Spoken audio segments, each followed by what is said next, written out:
Tuhan yang dirahmati Allah sekalian, marilah kita panjatkan kesyukuran kepada Allah SWT dan melimpahkan kurnia kita bersama-sama bagi pada malam ini.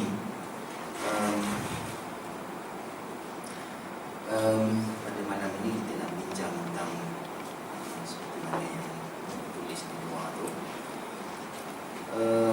iaitu mengenai isu mazhab, isu mazhab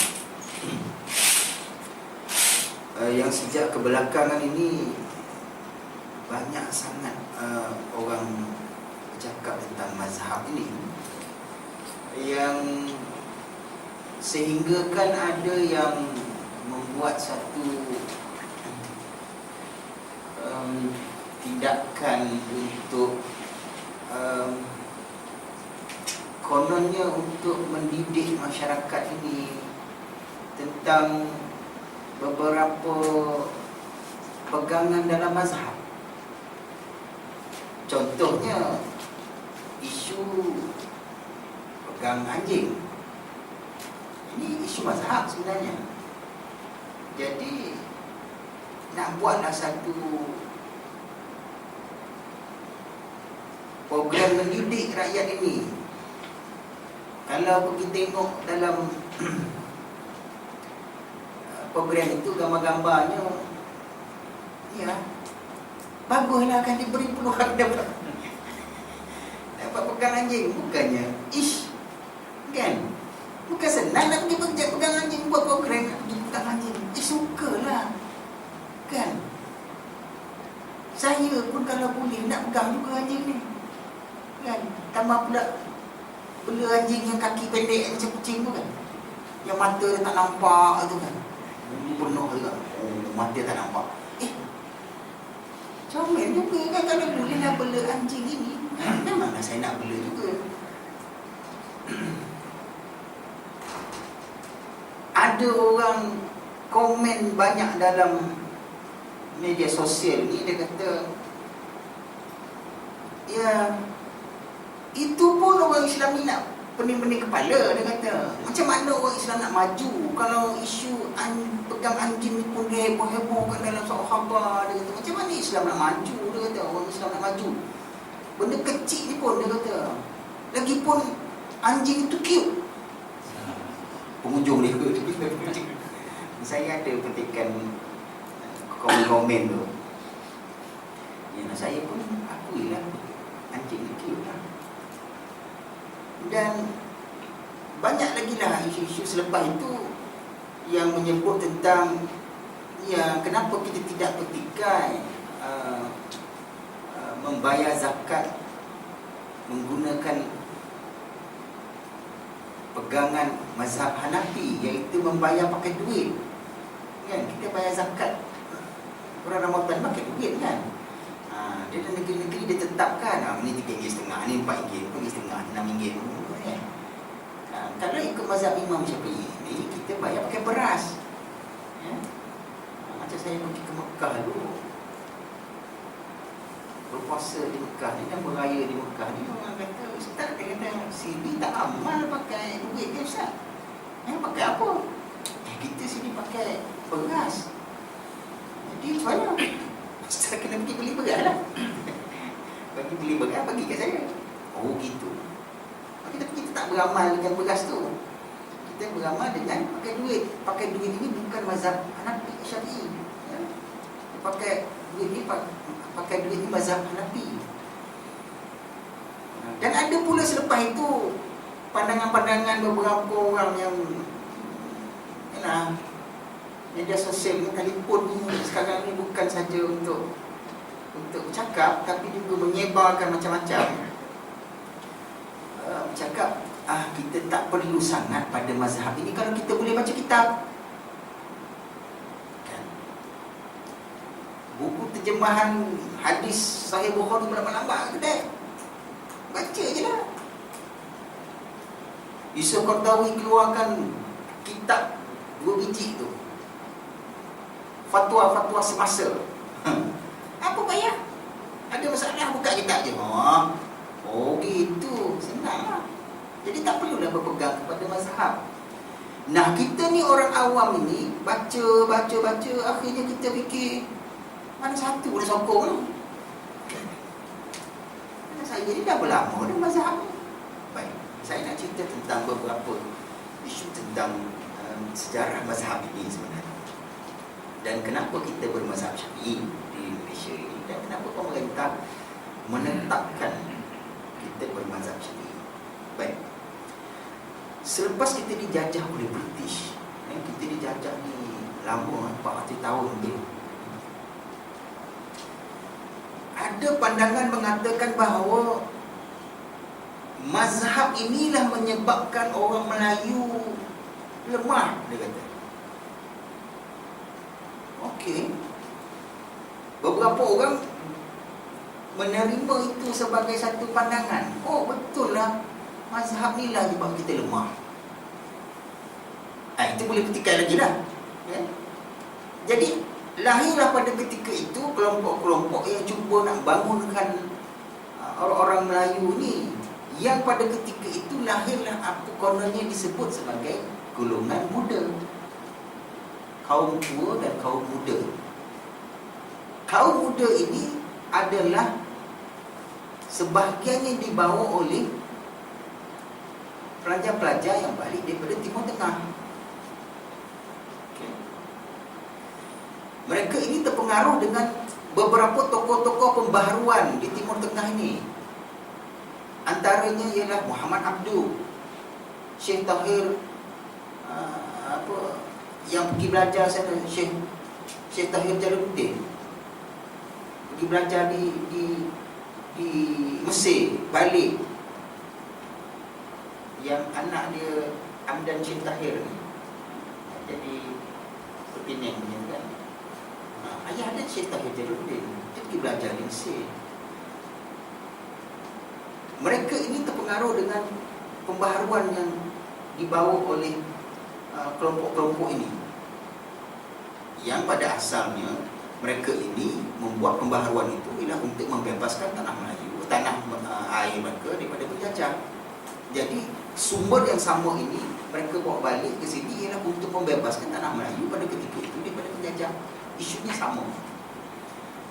Nah, akhirnya lahirlah berlaku pada ketika itu banyak penerbitan, ya. Orang-orang ini balik ke tanah Melayu ini, mereka menerbitkan risalah-risalah banyak, daripada tahun 1906 itu sehingga 1946 itu 41 itu hampir 80 akhbar Melayu. 80 kan akhbar Melayu. Banyaknya. Sebahagian dia diterbitkan di Singapura dan ada yang di Penang. 80 bukan sikit. Sekarang akhbar Melayu ada 4 je, 5 je.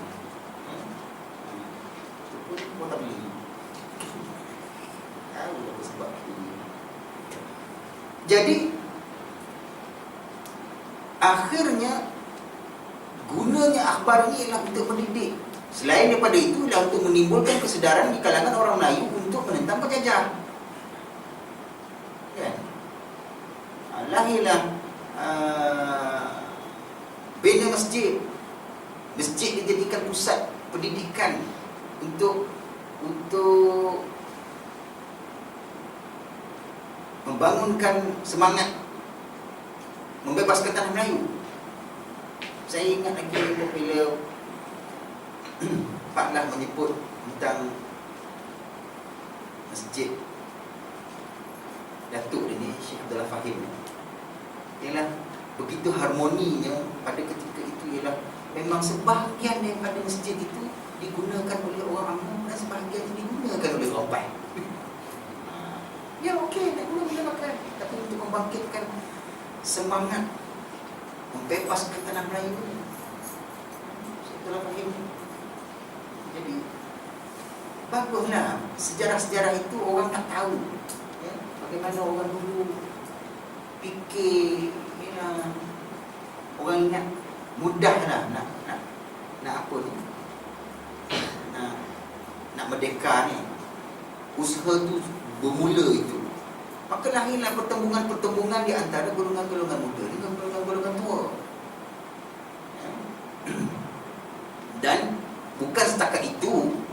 Tetapi juga berlarutan kepada perkara-perkara yang dianggap sebagai pembaharuan dalam masyarakat. Amalan orang Melayu pada ketika itu termasuklah mempertikaikan beberapa amalan-amalan orang Melayu. Contohnya, sebut usolli tak usolli dalam sembahyang. Sembahyang kan? Usolli. Orang Melayu ni tak faham apa benda usolli tu. Sembahyang orang.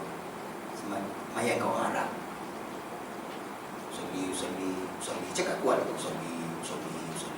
usolli ni maksudnya saja aku sembahyang kan. Usolli. Arab tu, ya aku tahu kau nak sembahyang. Sembahyang lah. Dia usolli. Sembahyang lah. Nak cakap apa? Nak cakap kat saya buat apa usolli? Dia diam je dah. Ceritalah, saja aku nak sembahyang. Ya, sembahyang lah. Tapi dah nak beritahu orang sebelah saya saja aku nak sembahyang. Dia nak baca niat usolli. Itu yang jadi orang Arab. Apa orang Melayu? Dia sembahyang pun cakap kita. Kita ni fikir niat ni usolli. Sampai kadang sebahagian orang ni memang sembahyang dia koyak. Allah. Tak masuk. Apa yang tak masuk dia tahu lah. Apa yang tak masuk ni? Sebab Allah. Tu. Ayat tu ya. Tapi kadang orang macam ni saya tengok kan? Bila jadi imam jadi pula dia. Suruh jadi imam. Sekali Allah Akbar. Jadi pula kan. Jadi imam pun tak jadi dia. Dia fikir nak masukkan niat tu. Allah Akbar. Lambat Akbar dia. Sebab dia kata dia nak masukkan niat tu masuk dalam hati. Nak terjemahkan balik semula saja aku sembahyang dengan maghrib 3 rakaat kan Allah Taala. Dia pun sampai.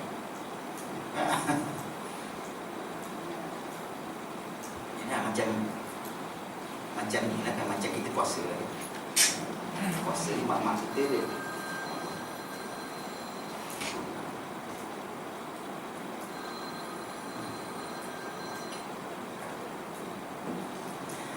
Jadi puasa ni mak kita dah pesan lah, baca niat. Nawaitu sama gadin anadai pada syahri Ramadan kan.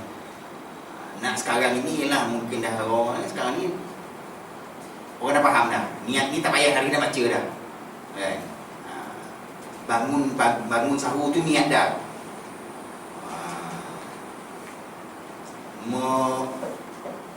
Menyiapkan nasi masak malam tu dah dikira niat untuk puasa besok. Kan? Dulu saya kecil-kecil dulu, ya Allah. Apa panggil tu? Waktu imsak tu 4.45 pukul 4 suku tak makan dah. 4 suku tak makan. Tapi imsak memang imsak tu imsak je. Subuh lambat lagi, pukul 5 kamu subuh. Sekarang ni orang dah berpendidikan, orang dah tahu dah, orang dah mengaji di surau, orang dah mengaji di masjid. Orang tahu dah, imsak ni hanyalah untuk menahan saja. Boleh lagi seokor keluar rumah seokor. Allah Akbar. Luar asam. Okey dah. Ya, okey lah. Ya. Pada ketika itu berlakulah perselisihan faham ini. Ya. Sehingga kan ada satu kejadian di Melaka, silap saya, isunya isu mengetuk beduk untuk solat. Ya. Dung. Dia ada style dia bukan mengetuk macam nak buat pencetus rumah tu. Dia style dia nak ketuk. Okey, saya dulu masa di pondok memang mengetuk tu. Okey, kelompok-kelompok golongan muda ini mengatakan bahawa mengetuk beduk ni tak dibenarkan dalam Islam. Ini bid'ah. Nabi tak buat. Nabi suruh Bilal yang pergi azan. Dan ini mendapat tentangan daripada kelompok-kelompok tu. Tak boleh. Ini mesti ketuk. Maka berlakulah Kalau ada catatannya mengatakan bahawa pagi besok pergi ke surau, tengok-tengok beduk tak ada. Dah mamat ni dah kena capakkan dalam sungai. Jadi bila berlaku macam tu, bergaduh lah. Yang kau pergi capakkan saya punya beduk ni buat apa? Saya nak kena tengok kendang tak ada. Subuh malam tadi lah punya kerja ni. Siapa yang buang ni? Jadi berlaku pergaduhan. Itulah isu pada ketika itu. Sampailah kepada isu jilatan anjing, najis anjing. Tahun 1937 berlakulah perdebatan di Istana Kelantan ini tentang isu jilat anjing ini. Najis ke tidak? Dan akhirnya berhujahlah ulama ini nak kata menang tak menang juga. Tetapi akhirnya ulama-ulama ini berhujah ini orang-orang jahil di bawah mandang itu. Jangan orang bagi bintan lah. Akhirnya masyarakat pada ketika itu terpisahlah dia kepada beberapa kelompok. Dua kelompok tadi lah. Oh, saya anggap yang ini hebat, maka saya ikut dia. Orang ini mendapat bahawa yang ini pun hebat, saya pun akan ikut dia. Jadi sampailah satu yang agak ekstrim lah. Bawa anjing ni satu kota baru tu, naik lori, nak tunjuk. Dan ada gambarnya. Gambar tu duduk ramai-ramai ini di hadapan tu Haji Wan Musa, kemudian Raja Kelantan, kemudian ada Qadi Singapura, ada ramai lagi lah. Ada seekor anjing depan. Relax. Kita pergilah buka internet ke apa ke, tulis itu gambar bersama anjing. Dia akan keluar satu gambar lama. Ada anjing seekor depan. Relax anjing. Oh, handsome lah. Tepi ulama. Okey. Itulah isunya. Sebenarnya dah selesai isu tu. Orang dah bergaduh pasal anjing 1937 baru tidak. Nah, hari ni orang nak cakap pasal anjing lagi. Dia merasakan bahawa saya nak didik masyarakat ni. Saya rasa semua orang Islam pun tahu tentang anjing ini. Anjing ni, saya nak sebutlah sikit pasal saya. Saya tak nak sebut pasal anjing tu. Bagi masa saya sebut pasal anjing tu. Saya tak nak pegang anjing tu bukan bermakna saya anti ke anjing tu. Taklah anjing lalu saya paling ke batu. Tak. Anjing. Boleh betul tak? Kan? Saya ni tak nak susahkan diri saya. Sebab saya tahu pegang, kita pun semua tahu bahawa pegang anjing ni tak ada masalah, asalkan kedua-duanya kering ataupun kedua-duanya basah. Anjing basah, kita basah, kita hari hujan ni balik daripada tu taksi turun kat depan tu je, tak masuk ke dalam. Kita pun berjalan, hari hujan, anjing pun ada sebelah. Anjing pun hujan juga. Lalu ada sebelah kita, tak apa, dia basah ke basah. Okay. Ataupun kedua-dua kering. Dia kering, kita kering. Okey lah, tak apalah. Tapi tak boleh kalau salah satu, seorang basah, seorang kering. Maka Imam Mazhab Syafi'i mengatakan bahawa kita kena sama. Kita kering dia basah ke, ataupun kita basah dia kering ke, sama. Yes, itulah pegangan kita tu. Awak nak marah ke saya pegang macam tu? Saya tanya, saya tak nak makan nasi, kan? Saya tak nak makan nasi lah. Awak kena makan nasi juga. Orang Melayu suka makan. Saya tak nak. Kenapa nak paksakan saya makan nasi? Itu pegangan saya. Dia tak ada kena-mena dengan kamu. Saya pun tak nak minta berat ke kamu. Ini pegangan saya. Saya tak nak itu.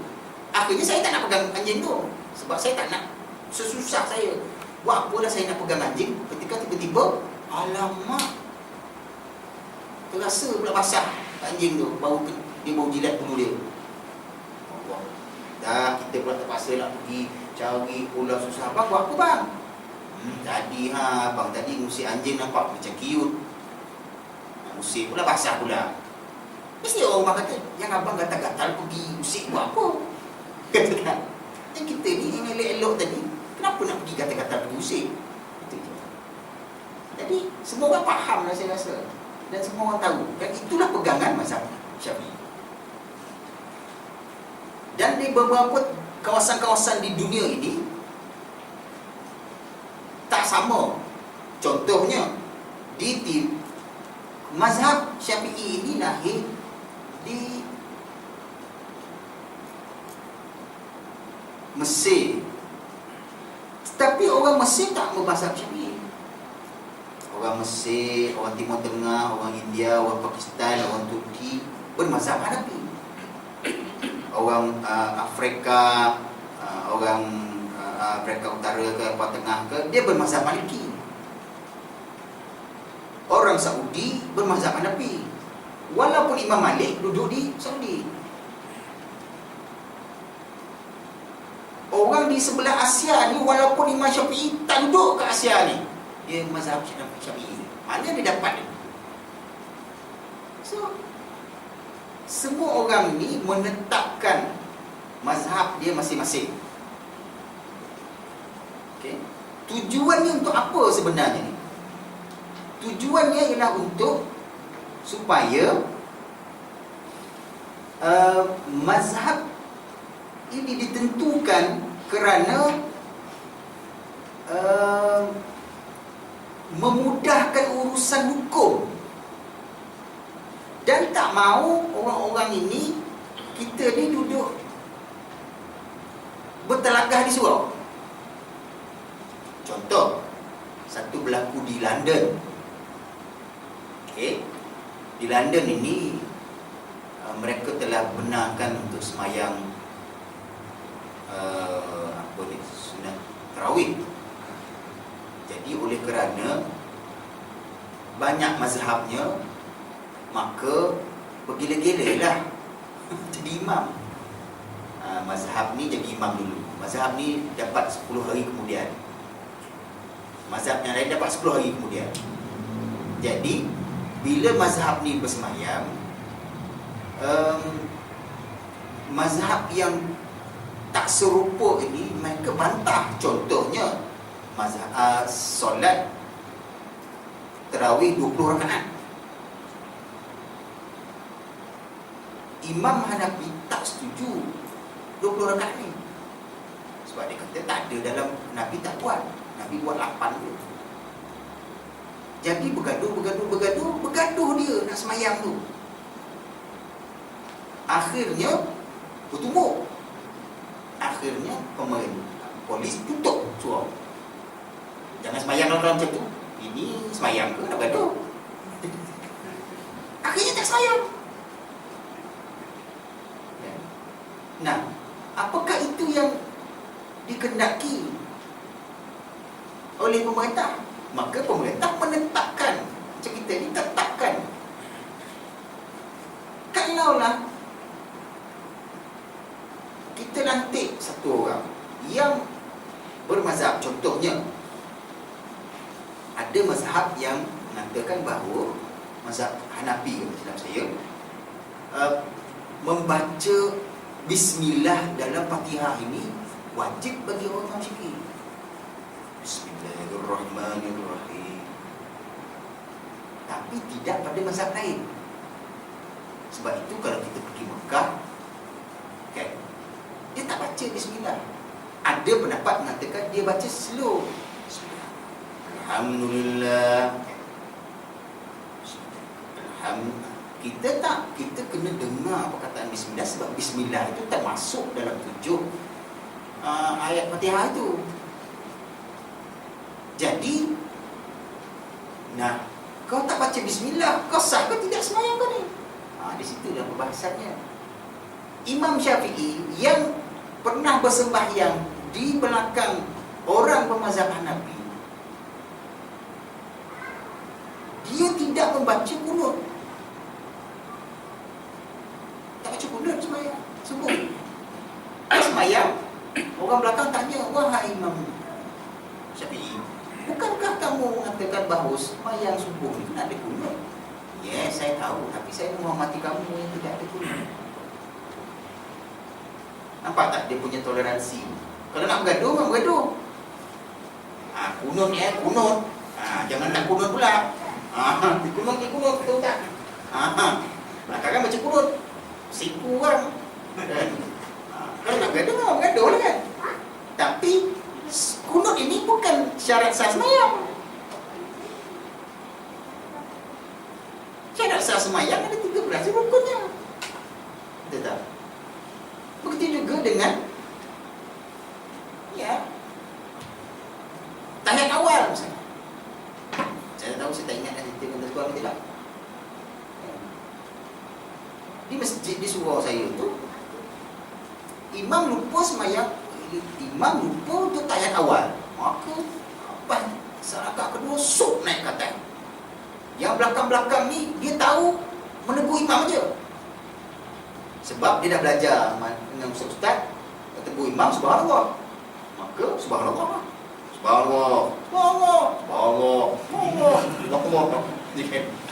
Imam dah takut. Allah, ramai benar negur. Saya ada dalam belakang tu. Tak apalah dia imam saya pun lewat. Tak apalah dia imam. Saya ada kat belakang tu, saya tak ada masalah. Dah imam tu bila dah negur tu, dia pun agaknya gelapah ke takut ke, dia pun turun balik. Saya tu, alamak, apa selimang ni turun balik? Saya nak yelah, cakap kan, batallah sembahyang kan. Apa lagi turun nak, dia kata. Jadi dia pun turun. Dia dah turun tu, dia tak tahu dah buat apa tu kan. Nah, yang kamu ni yang tadi belakang-belakang ni menegur ni pun, alamak, dah turun pula dia. Yang tadi kamu gatal-gatal pergi tegur tadi pasal apa? Okey. Dia dah turun tu, langsung Assalamualaikum warahmatullahi. Assalamualaikum warahmatullahi. Dah lagilah kacau. Imam dah berhenti. Kita shot 2 rakaat lagi ni. Macam mana nak buat? Adalah yang sembahyang, adalah yang saya pun teruslah sembahyang, dah imam tu bagi salam, takkanlah kita naik ke bagi salam kan? So kita pun sembahyang habis kan, lepas tu adalah imam dulu satu tu, dia kata okey saya tengok lah. Dah apa lah. Ada yang naik, ada yang turun, macam-macam lah. Okey. So imam lepas sembahyang dia tengok semua dah habis sembahyang. Macam ni lah kita sembahyang lah balik semula. Imam tadi tak ada dah. Balik rumah tu pun. Saya nak geram ni. Saya nak tegur. Siapa yang tegur tadi? Saya nak cakap tu. Siapa yang tegur tadi? Mesti jadi imam. Okay. Itu saya cakap. Kita ni, ilmu kita ni tak pernah diuji. Saya sebut dah. Kan? Siapa tak tahu sembahyang? Semua tahu sembahyang ni. Budak kecil dia pun tahu sembahyang. Kan? Tapi kalaulah berlaku, misalnya rukuk aja, koyak kain imam, kerap. Dia tak pasal. Apa dia pada belakang? Sebaik pakai dalam. Dia bercakap ni, nak negur imam tu macam mana? Imam terkentut. Muak. Kan? Kalau budak kat belakang, dia golak tu. Konten pula imam ni kata. Habis, siapa nak duduk ke depan? Waktu berdiri ni tak apalah, bolehlah melangkah. Kalau waktu tahiyat awal, takkan nak cek. Macam mana? Ilmu ni ada, semayang ada. Semua orang ada ilmu semayang. Tapi ketika itu hujan-hujan ni, pintu terbuka, tengah-tengah sembahyang, masuk pula. Buat macam mana? Siapa lagi dulu? Imam lagi dulu.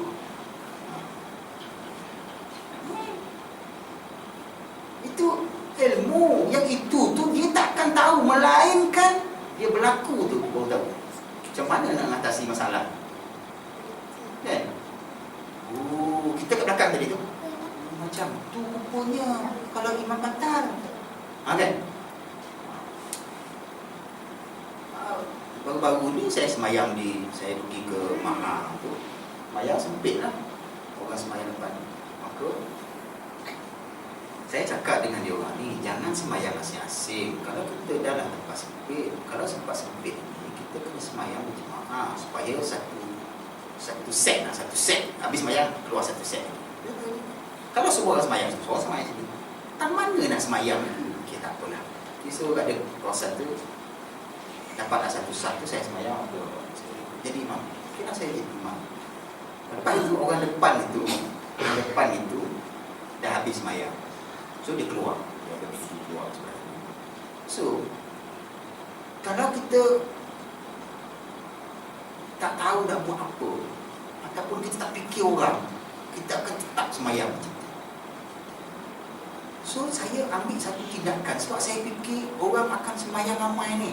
So saya pergi ke depan satu step. Saya berharap orang belakang ni pun akan ikut satu step ke depan. Okay. Alhamdulillah dia dah tahu. Saya pergi ke depan, maka satu orang belakang pergi ke depan dan ada sab belakang tu bolehlah masuk lagi. Saya pernah kena tegur dengan Syekh waktu yang mengaji di Azhar tu. Kita pun semayang ni. Betul?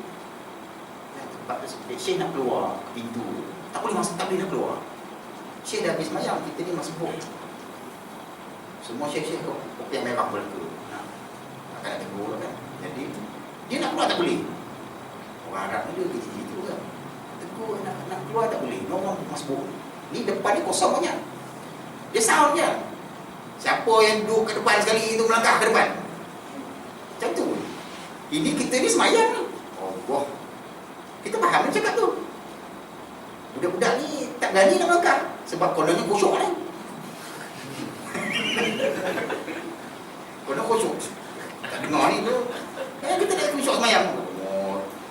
Siapa yang duduk depan sekali itu melangkah ke depan satu langkah, diikuti dengan yang lain. Bila dah nak kerai tu, kita pun melangkah ke depan. Orang belakang ni melangkah dah dapat dia lalu. Nampak tak? Jadi itu benda-benda macam tu kita tak tahu sebenarnya, melainkan berlaku. Ilmu ni yang itu dah dia ilmu. Pisau asap simpan dalam laci. Mana kita tahu dia tajam?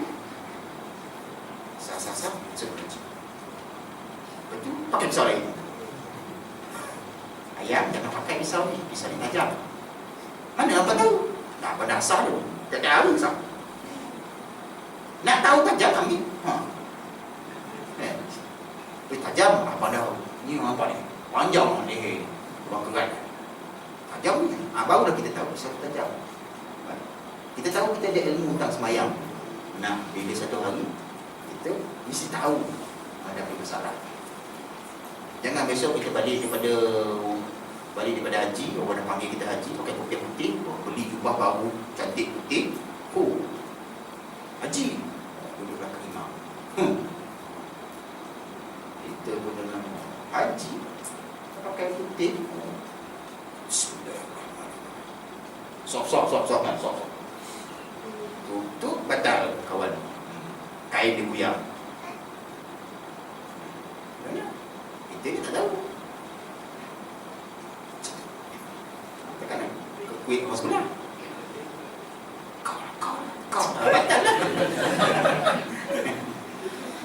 Ya, ini isu-isu dalam, ya itu saya sebut tadi.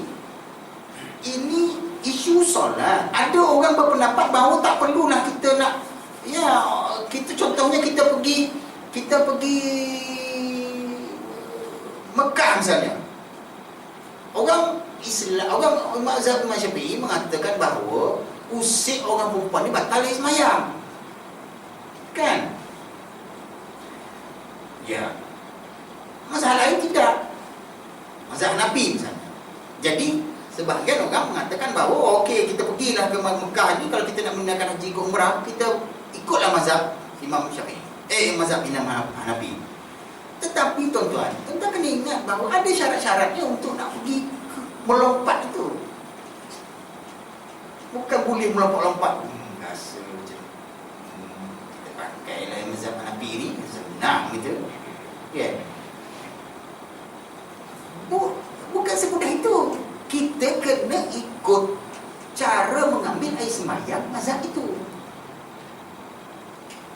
Contohnya mazhab Hanafi ni, dia basuh kepala semua.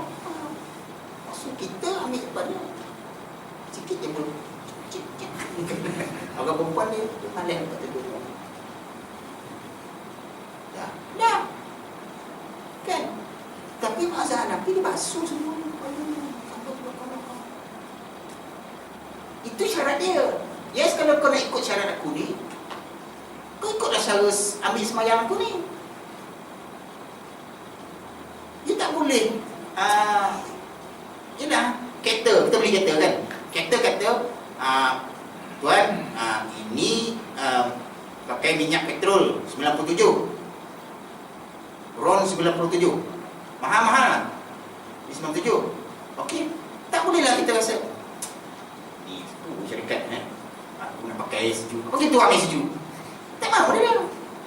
Kita kena ikutlah aturan itu. So aturan itu, sebab itu kita boleh berpindah ini dengan ilmu. Nah sekarang ni pun mazhab Syafi'i ni pun tak lepas lagi. Macam mana nak pergi pindah?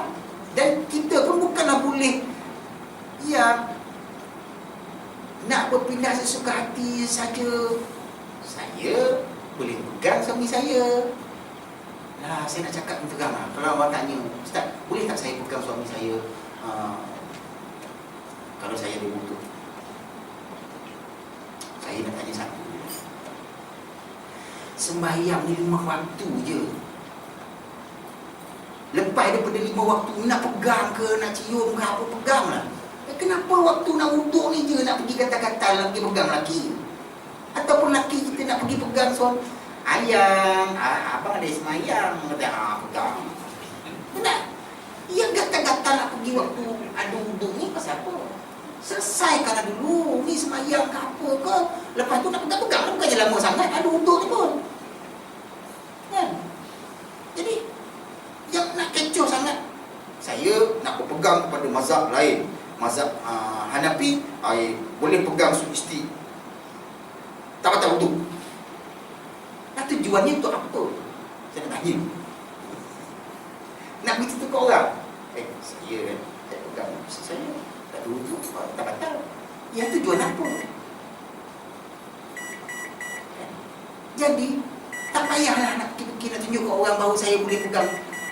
Tak, dah habis semayang, dah habis baca Quran ke apa, peganglah. Lepas isyak nak pegang sampai subuh, peganglah. Tak payah habis semayang.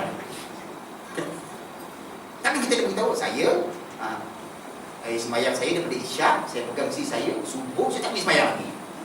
Nah, apa bedanya nak cakap itu? Jadi tujuannya ini ialah untuk supaya sembahyang ini tidak jadi perbahasan. Tak ada orang sembahyang. Perbahasan mazhab ini dia tidak ada perkara-perkara yang asas. Perkara-perkara asas tak ada. Dia perkara-perkara cabang je. Tak ada mazhab lain sembahyang 6 rakaat, tak ada, mana ada. Isyak 6 rakaat. Mazhab Maliki 70 rakaat. Mazhab Syafi'i 3 rakaat. Kita ambil yang sikit lah. Confirm lah yang sikit tu akan jadi mazhab lah. Siapa nak sembahyang 10 rakaat kan? Tak ada. Dia tak ada perbahasan itu. Mazhab-mazhab lain semua pun 5 je sembahyang 5 kali sehari. Rakaat dia sama. Yang tak sama, yes, amalan-amalan furuk yang kalau buat ke tak buat ke tak menentangkan efek kesan kepada sembahyang itu. Contoh saya macam kunut. Tak ada efek. Perkara-perkara furuk saja perbahasannya. Tak ada isu. Okey. Jadi kalau nak dikembangkan mazhab ini jadi satu perkara yang boleh bergaduh, itu menunjukkan bahawa kita tak faham tentang perselisihan pendapat itu. Saya nak bagi contoh satu. Bagi orang Saudi, saya tak tahu saya nak cakap, makan daging unta batal sembahyang. Sebab itu waktu saya pergi berpuasa di Ramadan di Mekah, dia orang ingatkan saya, Ustaz, jangan Ustaz kalau nak makan dalam dalam masjid, Ustaz jangan bawa samosa. Jadi samosa 3 samosa ya. Beli samosa kat kedai tu, dia bawa nanti dia kata kenapa? Saya pun tak tahu, saya pun tak pernah rasa. Orang tu lah, orang hotel tu lah, dia dah lama di situ. Orang Melayu kita buka hotel. Dia kata nanti ada orang kat tepi pintu itu, dia akan tengok dalam bekas kita ni apa, kalau ada samosa tu dia buang. Pasal apa? Saya tanya. Kerana dia kata mereka berpendapat bahawa dalam samosa tu ada daging unta. Siapa yang makan daging unta ni batal dia sembahyang. Oh, okey. Dia ambil dalil daripada mana? Okey, saya adalah baca, saya ingatlah. Hadis itu apabila Rasulullah satu hari Rasulullah makan bersama-sama sahabat, maka makan daging unta, maka salah seorang daripada sahabat itu ketut. Nabi nak menjaga nama baik itu, maka Nabi pesan selepas sembahyang semua kena ambil sembahyang. Sebab Nabi nak jaga ni. Sekarang dia yang kontut kata dia musuh dengan dia seorang pergi ambil sembahyang kan. Patut lah. Dia tahu dah. Tadi tak cakap pun dia seorang pergi sembahyang. Semua tak ambil sembahyang kan. Jadi Nabi menjaga itu. Jadi dalil itu diambil oleh sebahagian mazhab ini mengatakan bahawa batal makan daging unta itu, batal sembahyang makan daging unta itu. Jadi kita ni tak bolehlah buat masuk daging unta tu, bawa masuk dalam masjid, nanti kita bagi kat orang. Makan daging, makan. Kita kan bulan puasa kita bagi-bagi makan. Bukan makan lagi. Jadi takut kita bagi makan, ni batal, habis makan. Jadi kita tak bagi, kita bawa masuk. Okey, reason dia yang dia berpegang pada mazhab tu. So dia berpegang pada itu. Tak ada, saya rasa tak ada dalam masalah. Dan kita pun sebenarnya tak ada nak jadi isu sampai nak bergaduh pula, tak dapat bawa samosa tu masuk dalam masjid. Kan? Saya nak pertahankan buat demonstrasi. Kami nak bawa samosa. Takkan nak bawa macam tu kan? Tak apalah, tak bawa samosa pun tak mati lah. Bawalah benda lain. Bawalah roti ke. Takkanlah kita nak bergaduh. Takkanlah kita nak pergi bertemu, nak pergi hantar petition. Kami, mazhab Syafi'i membantah keputusan. Tak apalah, setakat samosa. Tak apalah, bawalah lain. Kan? Roti ada. So, tak ada isu. Tapi itulah pegangan mazhab-mazhab ni. Tapi kalau sampai ke tahap yang tadi tu, kalau dah buang gedung kawan tu, malah mengamuk lah. Bila datang nak pergi ketuk, ketuk tak ada. Memang mengamuk lah macam kita ni kan. Pagi-pagi nak sembetang, speaker tak ada, dah curi. Siapa pula curi speaker ni? Jadi marahlah kan. So agama Islam yang datang, kenapa kita bermazhab Syafi'i? Waktu dah kedatangan Islam di tanah Melayu ni, banyak kesan-kesannya. Antaranya ialah batu nisan di Pekan, kemudian batu bersurat di Kedah, batu bersurat di Terengganu, ada wang emas di Kelantan dan sebagainya ni. Walaupun tarikh dia agak awal lagi daripada itu, maka tapi pakar-pakar sejarah mengatakan bahawa kedatangan Islam ni dalam kurun ke-13, 14 gitu. Tak apalah. Tetapi yang datang ini mengikut bacaan orang-orang catatan penjajah di British mengatakan bahawa yang datang ke tanah Melayu ini, Islam yang datang ke tanah Melayu datang daripada India. Sebab British duduk di India tu, menawan India, Goa semua tu, maka lepas tu barulah British datang ke tanah Melayu. Dan dia menganggap bahawa agama Islam yang datang di tanah Melayu ni dah datang daripada India. Dan ini mendapat bantahan daripada beberapa pakar-pakar sejarah yang lain. Dia kata, kami ni tidak datang belajar agama ni bukan datang daripada India. Kami ni orang yang bawa Islam ni datang betul-betul daripada Arab. Kan datang daripada Raja Pasai, Aceh. Itu datang orang Arab. Baik itu kalau tengok Aceh dan semua ni, tengok sejarah itu. Ya, Arab. Bukan orang India. Kalaulah orang India datang ke tanah Melayu ini menyebarkan Islam, nama kita tak macam nama kita pada nama kita mestilah contohnya Abdul Ghafur. Ghafur itu dia je lain, Ghafur. P-O-O-R. Ghafur. Abdul Salam. Tengok nama,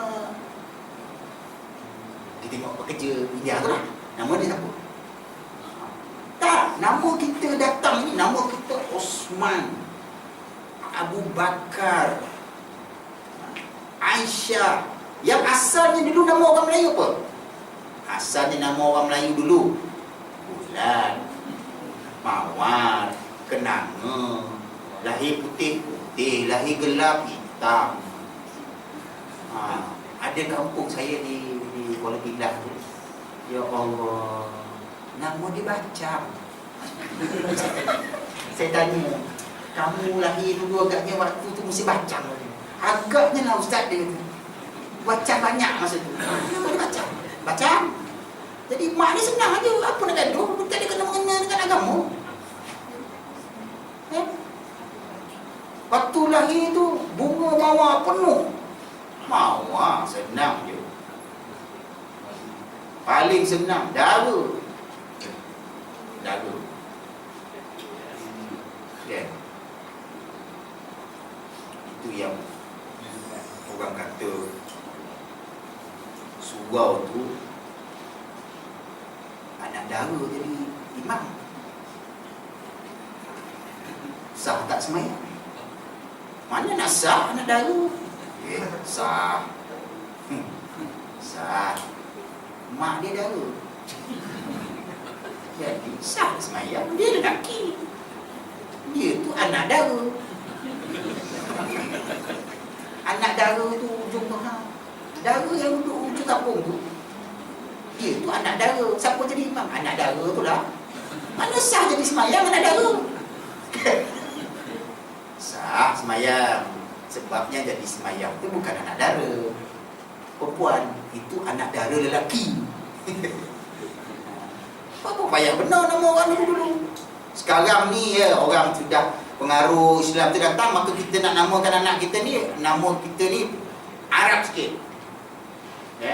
Buka lah buku. Kalau bini mengandung tu dalam umur 7 bulan, 6 bulan, buka buku, beli buku kat kedai. Satu sampai ke pening kepala. Bang, abang pilih lah. Banyak sangat nama. Apa?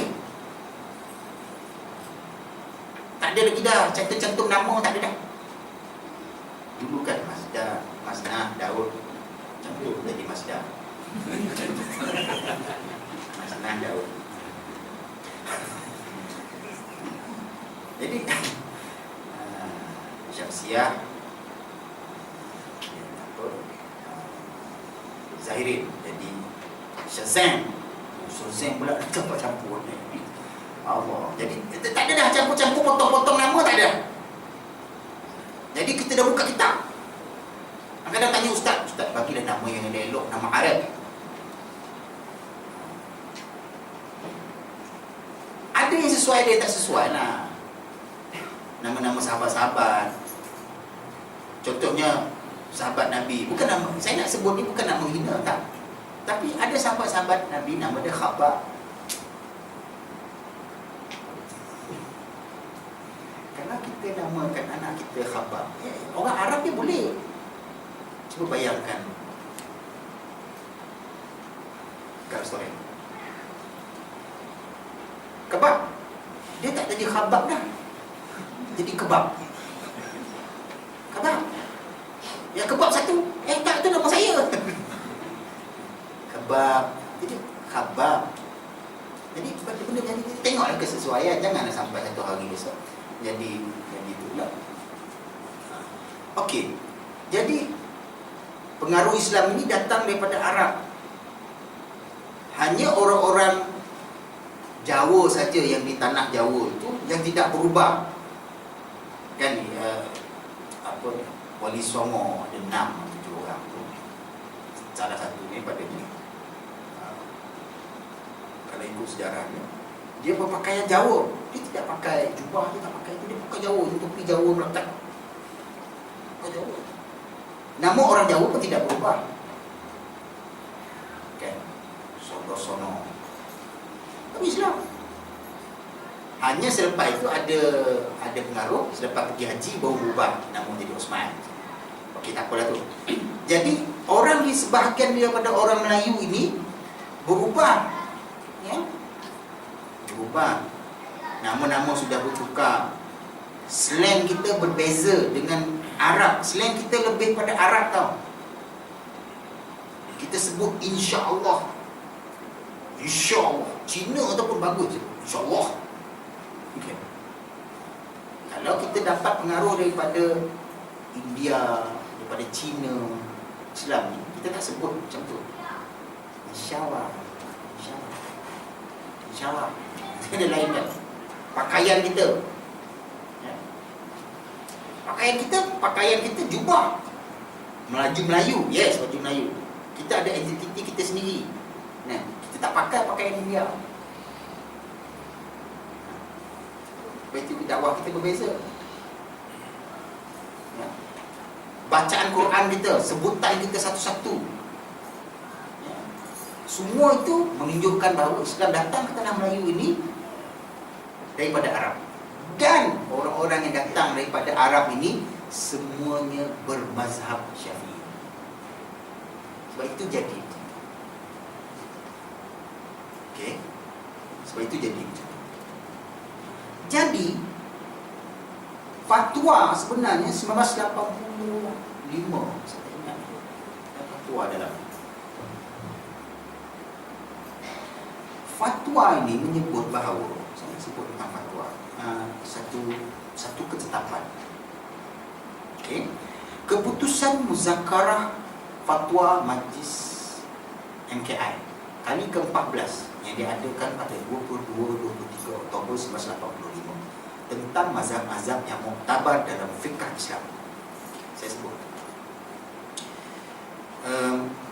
Dia sebut sini persisian pendapat, ini adalah rahmat dan sebagainya. Okey, keputusannya, setiap negeri di negara ini hendaklah mendasarkan fatwanya kepada mazhab Syafi'i, kecuali jika didapati sebab-sebab yang tertentu untuk menggunakan mazhab-mazhab yang lain dan direstui oleh sultan dan raja negeri berkenaan. Okey, itu jadi contohnya kita bayar zakat kan. Sebab kita nilaikan duit beras tu dengan duit, kecuali jika didapati sebab-sebab tertentu. Okey, maka kita tukar. Umat Islam di negara ini boleh mengajar dan belajar mazhab-mazhab yang lain selain daripada mazhab Syafi'i di majlis-majlis pelajaran. Jadi surau minggu depan ada ustaz nak mengajar tentang mazhab Maliki. Boleh, tak ada masalah. Tetapi dia kata dalam, tidak boleh bersyarah di khalayak ramai selain daripada pendapat mazhab Syafi'i, demi untuk mengelakkan salah faham dan pembicaraan. Sebab itu kita tak boleh anjurkan usik anjing tadi, sebab dia dianggap tidak boleh bersyarah di khalayak ramai selain daripada pendapat mazhab Syafi'i. Okey, mari tuan-tuan, hari ini saya nak bersyarah, kita boleh pegang anjing. Inilah pendapat dia. Tak boleh. Fatwa itu begitu. Setiap persatuan atau pertubuhan kebajikan atau orang persaudaraan di negara ini adalah menjadi satu kesalahan menyebar secara terbuka fahaman mazhab-mazhab lain tanpa mengambil kira mazhab Imam Syafi'i. Sebab itu, saya tak adalah masalah kalau misalnya ada orang lain nak berpegang mazhab Hanafi. Dia nak pegang isteri dia macam masa tak payah ambil sembahyang. Terpulanglah. Tapi tak bolehlah nak kata bagus tau, mazhab Hanafi ni bagus. Sebab amalan-amalan itu tidak dibuat pada orang-orang zaman dulu. Orang zaman dulu dia bermazhab, tapi mereka ini tidaklah nak mempengaruhi orang lain. Saya ingat lagi ada satu kisah di mana Imam Malik duduk di Saudi dan Imam Hanafi duduk di Baghdad. Satu hari dalam kerajaan Abbasiyah ini, pemerintah mengutus surat kepada Imam Malik di Saudi itu, menjemput Imam Malik ini untuk jadi qadi di Baghdad. Tak tahu apa jawab Imam Malik. Imam Malik jawab, dia kata, apakah kamu buta? Dia kata, kamu tidak melihat ada satu sinar di kampung kamu itu, iaitu mazhab Hanafi itu, Imam Hanafi itu. Kenapa kamu ajak saya?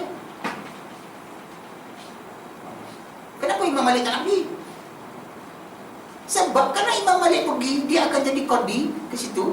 Apa akan berlaku? Dia akan menetapkan semua masalah-masalah hukum dan dasar di situ adalah mazhab Maliki. Dan dia akan bertentangan dengan pengikut bermazhab Hanafi yang ramai di situ. So akan berlakulah pertentangan. Dia tak nak. Saya tak nak. Nampak tak? Dia punya toleransi tak ada mazhab. Kalau saya pergi, saya akan mazhab Maliki. Sedangkan pengikut mazhab Hanafi ada, dan Imam Hanafi ada di situ. Baik kalau nanti je Imam Hanafi ni sebagai itu. Jadi saya tak mahu pemerintah melaga-lagakan saya ni dengan Imam Hanafi. Maka saya tak nak pergi. Nah, itulah dia punya toleransi. Fikir, jangan bergaduh. Saya tak ada masalah kalau tuan-tuan nak beramal. Orang Iran misalnya datang sini, dia memang mazhab Syiah, duduk di Iran. You nak sembahyang pakai batu, sembahyanglah. Dah kamu punya pegangan macam tu. Tapi jangan duk kata dekat orang Malaysia, mazhab Syiah ni paling bagus. Mayang pakai batu, kamu mayang pakai kapek. Bagus lagi saya sembahyang pakai batu. Tak boleh lagi nak beramal. Ya, saya beramal, saya minta maaf. Tapi saya tetap mengatakan bahawa itu salah. Itu je. Okay. Mazhab saya tidak menerima, pegangan saya tidak menerima kamu untuk sahabat. Itu je. Okey. Jadi asasnya mestilah bermazhab Syafi'i. Hukum-hukum di mahkamah pun begitu. Kecuali ada perkara-perkara yang dipersetujui untuk mengambil hukum daripada mazhab lain. Supaya apa? Supaya kita tak bergaduh. Itu je. Kita tak boleh bercakap di khayal ramai ni sebab nanti akan jadi macam tu.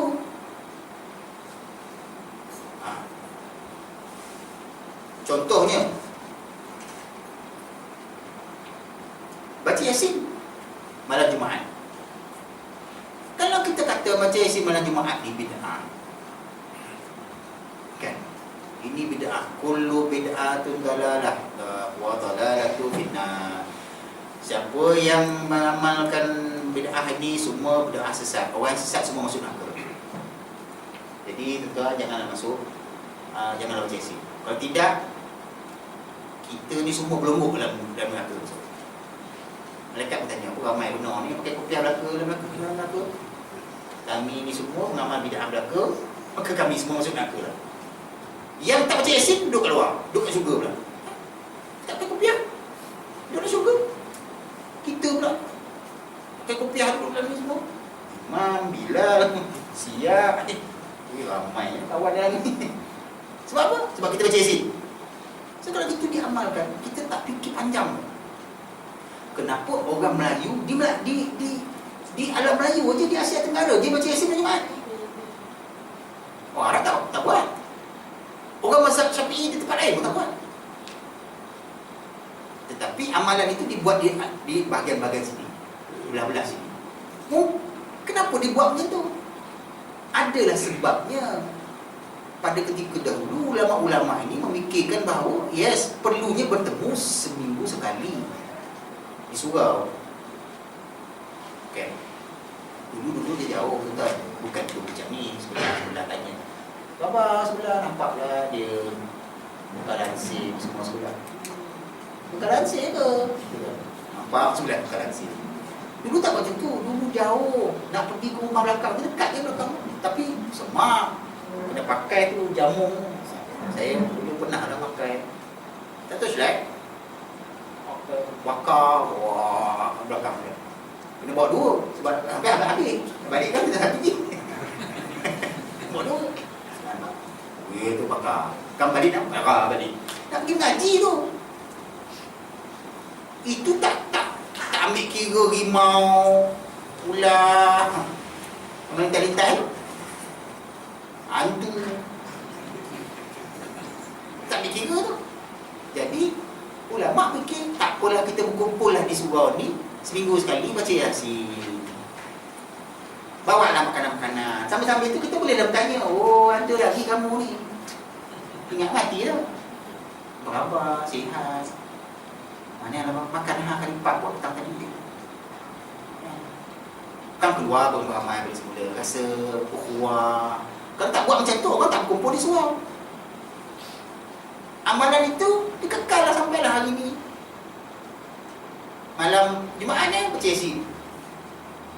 Yang tak bolehnya ialah kalau kita berpendapat mengatakan bahawa baca Yasin hanya malam Jumaat aja. Kita baca Yasin malam Isnin. Jangan. Ini malam Isnin. Baca Yasin malam Jumaat. Ataupun ada orang nak ceramah malam Jumaat. Ustaz, tak maaf Ustaz, kami malam Jumaat baca Yasin. Kuliah-kuliah batal. Tak boleh baca kuliah-kuliah. Sedangkan menuntut ilmu tu lebih baik daripada bersolat sunat. Baca Yasin sunat aja. Menuntut ilmu wajib. Lebih baik daripada baca Yasin. Maka tak apalah kalau ada orang tu dia boleh ceramah Isra Mi'raj malam Jumaat tu je, malam lain semua penuh berlaku. Jadi kita batal lah baca Yasin. Tak ada masalah. Yang tak bolehnya ialah tetap berpegang malam je boleh baca Yasin, siang pun tak boleh. Baca Yasin malam Jumaat. Saya ingatkan ni malam Jumaat je boleh baca Yasin. Tahlil misalnya. Baru-baru ni dia sahabat saya meninggal. Dia pesan, anak dia pesan, Ustaz, saya pun jenazah dia pun sampai daripada hospital. Saya tanyalah kepada keluarga tu, anak dia kata, ayah pesan jangan buat tahlil. Ayah pesan begitu, jangan buat tahlil. Ayah pesan jangan buat tahlil. Okey, kita baca Yasin lah. Baca Yasin. Lepas baca Yasin, baca doa. Saya tak tahulah dia ada rugi baca tahlil ke tidak 3 malam. Tak apalah. Tak ada masalah. Kita pun tak ada nak menentang lah. Kita kena buat baca tahlil. Tak ada. Tak apa. Kalau ajak makan je lagi sedap. Ustaz, kita ajak makan 3 hari. Tak payah baca apa-apa. Saya rasa tak main orang datang. Ustaz, 3 hari ni kita makan. Ustaz, tak payah baca tahlil. Tak payah baca doa. Pagi tak main. Okay. Yang paling cepat sekali dapat makan, tanam hari ni, malam dapat makan dapat. Paling cepat sekali dapat makan, tanam hari ni, malam dapat makan, tanam mau mati. Siang tadi tanam, malam dah dapat makan. Mana ada orang lain tanam buah tak dapat makan malam. Tanam pokok, buah, tanam siang dapat makan malam. Yang dapat makan malam tanam orang roti je. Okey, so tak nak buat tali tak ada masalah. Sedekah tu yang tak boleh ialah menetapkan 3 hari ini mesti 3 hari. Boleh tak buat 2 hari? Tak boleh 3 hari. Buat 100 hari, 70 hari, 50 hari. Itu je. Tagak-tagak nak buat kenduri arwah, buat je. Sampai ke tak sampai? Ada hadis mengatakan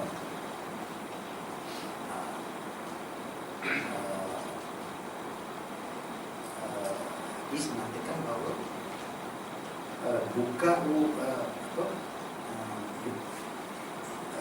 al-mayyitu yuhazzibuna bi buka'i ahlihi.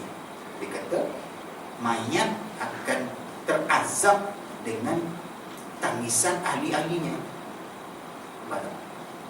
Ini dalil mengatakan bahawa sampai menangis menyebabkan terseksa mayat.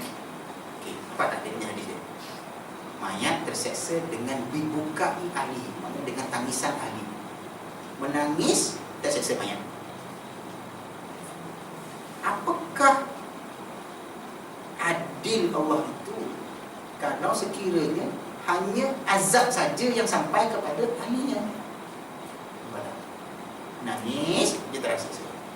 Jadi, oleh sebab itu, mengambil hukum itu, maka kalau kita baca Yasin, kita sedekahkan kat dia, maka sampai. Sebab nangis tadi boleh sampai, takkan baca Yasin tak sampai. Sebab itu je. Kamu menangis tadi kan? Dia tak selesa. Apa kena mengena air mata saya ni dengan dia tu?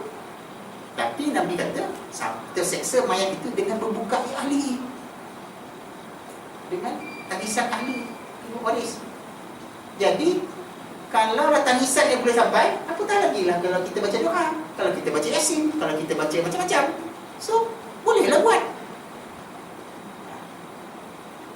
Tapi tak boleh ni ialah kira tu siap kalender potong 70 hari besok kita buat ni. Yang itu yang tak boleh. Buatlah pergi bila-bila masa pun. Tegak-tegak ada duit lebih, kita buat duit lah.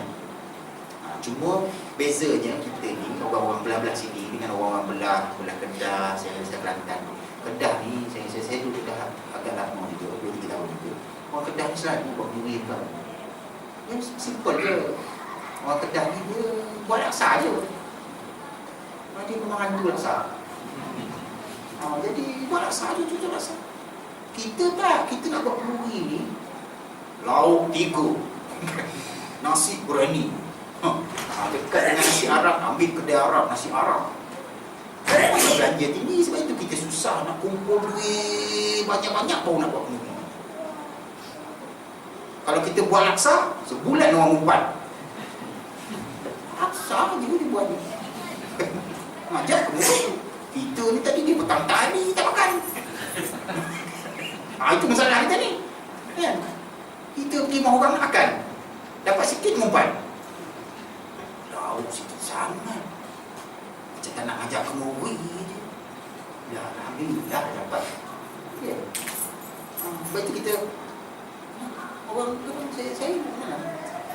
Bihun je. Bihun je. Kamu pun baca tak, antara baca tak baca tu. Nak makan bersama berhebat-hebat, baca pun baca Yasin tu kita sungguh-sungguh dapat bihun je lah. So, kendurilah bila kita rasa. Okey, saya nak sebut sikit je. Sikit ni, saya ada 5 minit. Tentang mazhab Syafi'i ni. Siapa dia mazhab Syafi'i? Kita pun tak kenal mazhab Syafi'i. Siapa dia Syafi'i? Syafi'i ni lahir di Palestin, Gaza. Yang sekarang ni negara bergolak, Gaza. Kemudian dia dibesarkan dalam keadaan miskin. Miskin. Ayah dia meninggal sewaktu kecil dan mak dia bawa dia pergi ke Mekah untuk mengaji. Dan dia mengaji dengan Imam Malik di Mekah. Jadi Imam Syafi'i belajar dengan Imam Malik. Okay. Dalam ranking usia ni, Imam Syafi'i ni nombor 3. Nombor 1 sekali ialah Imam Abu Hanifah. Dia dulu lahir. Lepas dia lahir Imam Malik. Lepas Imam Malik lahir, maka lahir Imam Syafi'i dan akhir sekali Imam Hanbali. Jadi Imam Syafi'i belajar dengan Malik. Begitu juga dengan Imam Imam Hanbali, dia belajar dengan Imam Syafi'i. Okey. Sebab itu kita tak boleh nak berpisah dari imam-imam ni. Kita tak boleh nak ta'asub pada imam-imam kita ni mazhab. Sebab mereka ni pun belajar sama-sama sendiri juga. Mereka belajar di antara satu sama lain. Sebab Imam Malik dengan Imam Abu Hanifah, dia lahir 13 tahun saja. Beza Imam Malik umur dia dah 13 tahun, maka lahirlah Imam Malik. Imam Hanafi ni 13 tahun baru lahir Imam Malik. Ada kisah mengatakan bahawa sewaktu Imam Syafi'i lahir itu, sewaktu Imam Syafi'i lahir, maka malam itulah meninggalnya Imam Hanafi. Lahir malam itulah matinya Imam Hanafi. Itu satu pandangan. Wallahu alam sama ada betul. Jadi meninggalnya di Mesir. Sekarang ni kalau orang pergi Mesir, adalah makam Imam Syafi'i itu. Tapi orang Mesir sendiri tidak meraihkan macam kita meraihkan Imam Syafi'i itu. Orang tak kisah pun, buruk je. Tepi-tepi tu orang miskin, berlambak-lambak. Saya bawa orang itu, saya kena ingatkan, jangan bagi duit dengan budak-budak. Sebab ni miskin, kau sampai buruk sikit. Sebab kalau dapat seorang je, kan, dia akan panggil geng. Geng! Geng tu. Berkerumun ni. Sampai ketuk-ketuk pintu. Pecah gitu kereta kita. Jadi, dia ni keturunan, ada pendapat mengatakan keturunan Bani Hashim daripada Nabi itu. Ada mengatakan bahawa dia bukanlah Bani Hashim itu, tapi ada Bani Hashim lain. Tak apalah. So, pernah belajar dengan Sayyidah Nafisah di Mesir. Sayyidah Nafisah ni ada masjid dia di Mesir tu. Dan memang banyaklah dia punya pendapat dia yang agak sederhana, yang bersesuaian dengan orang Melayu. Sebab kalau kita baca banyaklah buku-buku tentang mazhab Imam Syafi'i ini, kita akan dapati bahawa toleransi, lembutnya Imam Syafi'i ini menyebabkan tamadun Melayu itu naik. Okay. Dia membenarkan beberapa perkara-perkara yang bersifat adat, tidak begitu rigid. Maka inilah sebabnya. Sebab itu di belah-belah Asia ini, orang Imam Syafi'i lah yang paling popular. Dan pernah seorang ulama Indonesia, saya ingat Muhammad Khatib, macam tak silap, dia ini menjadi ketua mazhab Syafi'i di Mekah. Sepatutnya ketua mazhab Syafi'i itu orang Arab, tak. Tapi ketua mazhab mengajar Imam Syafi'i ini, mazhab Imam Syafi'i di Mekah itu Muhammad Khatib daripada Minangkabau. Sebab itu orang Minangkabau dia kena tu bangga sikit. Sebab orang dia pergi mengajar kat Mekah, mengajar jadi ketua mazhab Imam Syafi'i, bukan orang Arab. Okey. Jadi selesai. Jadi isunya pada hari ini orang mengatakan bahawa apakah boleh, kenapa kita perlu bermazhab? Okey, senang tu. Saya ada satu cerita. Orang bertanya kepada seorang ulama, kenapa kita perlu bermazhab? Maka ulama tadi kata, tak apalah, sabar dulu, saya tak jawab dulu. Maka datang isteri dia bawa satu air dalam teko dan ada cawan. Kemudian anak murid tadi ambil teko tadi, teruslah tuang dalam cawan. Maka ulama tadi kata, kenapa tuang dalam cawan? Kenapa tak minum saja daripada teko tadi? Maka nak dia kata, buruk benar lah rasanya minum daripada teko ni kan. Satu, banyak sangat dan dia akan tumpah. Dan kita pun takkan nak boleh minum banyak sangat macam tu. Maka kita tuang sikit-sikit dalam cawan. Maka itulah jawapannya, iaitu agama ni besar. Hukum mengenai agama ni besar sangat. Kita tak mampu nak menguasai keseluruhan tentang sekali bahasa Arab. Apakah kita faham bahasa Arab lebih baik daripada Imam Syafi'i? Apakah kita faham bahasa Arab lebih baik daripada mazhab-mazhab lain? Jadi, oleh kerana itu, kita ikutlah Imam Syafi'i ini, kan dia lah pandai bahasa Arabnya, dia faham bahasa Arab, dia faham hadisnya, dia faham, maka kita pengamal. Taklid lah. Lebih baik daripada kita membabi buta, pergi ikut orang tak tentu pasal gitu kan. Kenapa awak semayang sunat pergi beralih-alih pula? Lepas semayang maghrib kan? Semayang sunat, pergilah beralih. Tanya, kenapa beralih? Entah. Saya tengok orang beralih, imam pun beralih. Saya pun tak tahu orang beralih, saya beralih kan? Apa sebab beralih ni pun tak tahu. Nah, kalau macam itulah amalan sepanjang hidup kita, apa yang kita nak amalkan agama? Kita pun tak faham. Faham tak kenapa saya perlu beralih? Kenapa orang semua dalam Mana-mana masjid lah di dunia, di mana-mana pun. Lepas sembahyang maghrib, sembahyang wajib, sembahyang sunat, mesti nak beralih. Tak ada orang tak beralih pun. So, ada sebabnya. Kerana bumi ni akan menjadi saksi.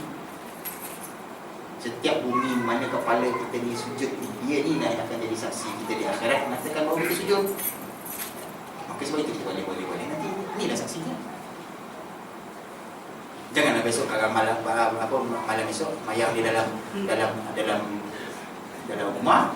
Nanti sembahyang sunat kat laman. Kat garaj pula. Wah, hal itu sembahyang sunat kat garaj. Saya sembahyang sunat ni. Oh, sembahyang sunat kat garaj. Janganlah buat benda pelik macam tu lah. Okey, itu. Jadi maknanya kita kena faham lah. Memahamilah mazhab Syafi'i ini. Nak beralih boleh, tapi beralihlah dengan ilmu. Saya tak kata tak boleh, beralihlah tapi dengan ilmu lah. Jangan bagi kita datang Syiah beramal Syiah, datang apa beramal, datang semua orang habis beramal. Jadi mazhab Tomoy. Jadi kamu tengok Tomoy kan, Tomoy ni dia tak ada undang dia dalam macam tinju ni, dia pakai tangan dia, mana boleh pakai kaki. Kalau Tomoy ni tangan boleh, siku kaki boleh, sempat asal sempat je lah. Tak boleh tu. Mazhab ni bukan macam tu. Ya, agama ni bukan main sempat. Agama ni mesti ada peraturan. So, akan datangnya akan banyak lagi keliruan tentang agama ni. Maka fahamilah agama ni betul-betul supaya kita ni tidak keliru dan tidak dikelirukan oleh orang. Saya ada seorang orang yang buat itu, yang buat forum tentang keperluan bermazhab. Saya cakap dengan dia, adalah budak-budak muda sekarang ni, dia fikir agama ni pakai akal. Dia tentang pergi tengok dalam YouTube ni semua ni. Adakah dia kata saya tak boleh terima lah Allah ni masukkan orang kafir ni ke dalam neraka kerana semata-mata dia tidak mengucap. Rosak tu. Saya tak boleh terima macam tu. Saya kata Allah tu zalim lah. Sebab masukkan seseorang itu ke dalam neraka kerana dia tak mengucap. Hanya kerana dua kalimah syahadat boleh masuk syurga. Kamu ingat Allah ni macam kawan sekolah ke? Itu je. Dia ada pertimbangan dia nak masuk syahadat. Syahadat ni pun bukan menjamin masuk syurga, tapi akan semualah masuk syurga sebab kalau ada orang Islam semua akan masuk syurga. Tapi kalau tak syahadat pun tak masuk syurga. Oh, dia kata tak boleh tu. Dia tak betul. Syahadat ni Islam itu adalah keadilan. Kafir itu adalah kezaliman. Jadi setiap orang yang melakukan kezaliman itu adalah kafir. Setiap orang yang melakukan keadilan itu adalah Islam, walaupun dia orang kafir. Oh, bagusnya. Okay. So, agama ni tak boleh fikir tu. Dan ada orang pula, dia agaknya dia rasa tak bagus lagi. Ustaz-ustaz di Malaysia ni, ustaz ni tak bagus. Jadi ustaz pun tak macam ustaz rupa tu, kan? Serban tak ada, jambut tak sorong. Jadi dia suka baca kat YouTube. Syekh ni. Jadi dia terpengaruh. Itu pun bahaya juga. Bukanlah saya tak bagi belajar, tapi you kena betul-betul lah. Saya pun boleh menyamar jadi syekh besar dalam YouTube ni, kan? Ana syekh. Marilah kita. So kita kena belajar berguru. Ada kitabnya, ada itu. Belajarlah berguru. Carilah guru yang betul. Bukan agama ni bukan boleh tengok-tengok dekat YouTube dan ambil buku. Sebahagian daripada ada beberapa ayat-ayat Quran yang ada dalam YouTube, ada yang dalam YouTube ni sebahagian ada yang bukan ayat Quran sebenarnya. Tapi ini sebab kita tak tahu, kita baca dulu. Ada bentuk-bentuk khat. Saya pernah tengok bentuk-bentuk khat macam ayat Quran, tapi sebenarnya bukan ayat Quran. Bahkan ada dijual di kedai. Itu sebahagian adalah ayat-ayat daripada kitab Injil dibuat Arab. Tapi kita tak faham. Kita bergantung macam betul lah kan. Al-Quran pun bukan Al-Quran. So agama ni mesti dididik oleh orang yang faham. Wallahu a'lam, saya mohon maaf. Terima kasih kerana mengambil saya. InsyaAllah kita akan bertemu lagi. Sekian.